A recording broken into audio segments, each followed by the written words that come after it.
శుభములు కలుగు నీకు. ఏ రేఖ, నీకేమైనా క్రాకా?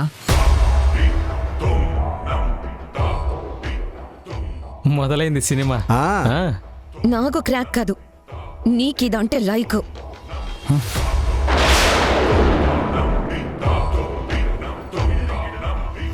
అవును, నాకు వారాహి అంటే ఇష్టం. అయితే నీకేంటి కష్టం? నీకు దాని మీద ఇష్టం ఉండడమే నాకు లైఫ్లో పెద్ద కష్టం.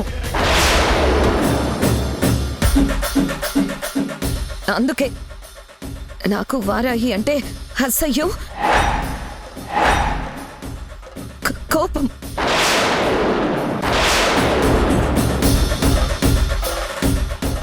ఏయ్ రేఖ, నువ్వు ఇలా మాట్లాడకు, నాకు వస్తుంది కోపం. నీకు నా మీద కోపం వస్తే నేను భరించలేను Charan.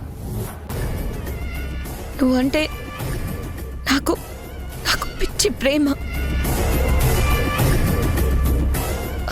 I love you Charan, I love you.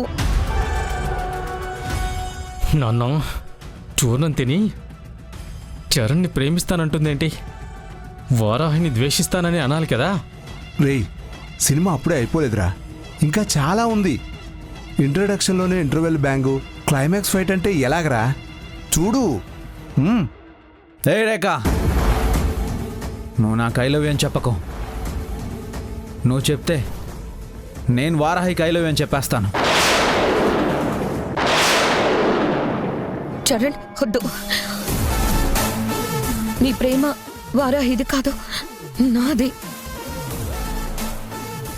హే, నా ప్రేమ ఎప్పటికీ వారాహిదే.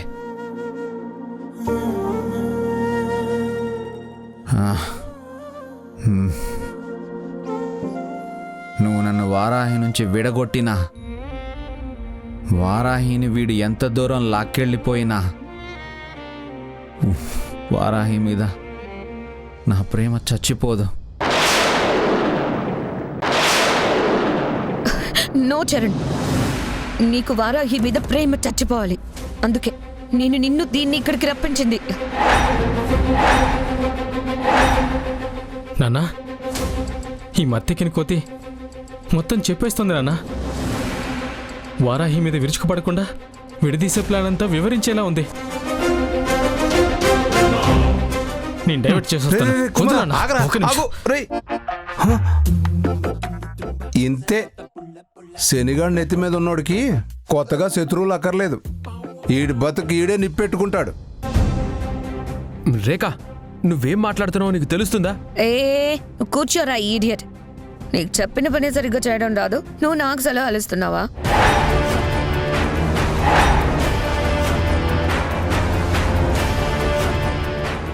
ఏంటి? ఏయ్ రేఖ, నువ్వు వాడికి పని చెప్పావా? రేకేంటి మత్తెక్కినట్టు మాట్లాడుతుంది? రఘు గురించి చరణ్ గారికి నిజం చెప్పేస్తుందా? చెప్పేస్తే చరణ్ గారు రఘుని రేఖని కొట్టి నన్ను తీసుకుని వెళ్ళిపోతారు. ఆ తర్వాత రేఖకి ఎప్పటికీ దగ్గర కారు, నాకు దూరం అవ్వరు. ఏయ్ రేఖ, నిన్నే ఏమన్నావు? నువ్వు వీడికి పని చెప్పావా? అవును, చెప్పాను.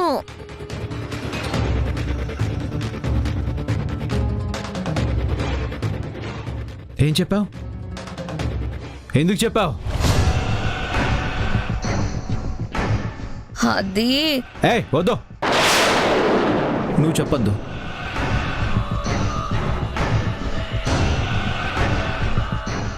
నువ్వు వాడికి ఏ పని చెప్పొద్దు. వాడొక చెత్త ఎదవా. వాణ్ణి లాగి పెట్టి ఒకటి కొట్టాలి.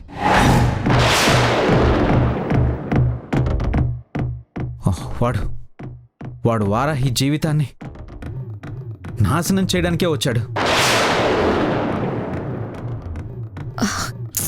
కాదు చరణ్, నీకు తెలీదు. రఘు. రేఖ, ఏమైంది నీకు? ఏం మాట్లాడుతున్నావు నువ్వు? అసలు నిన్ను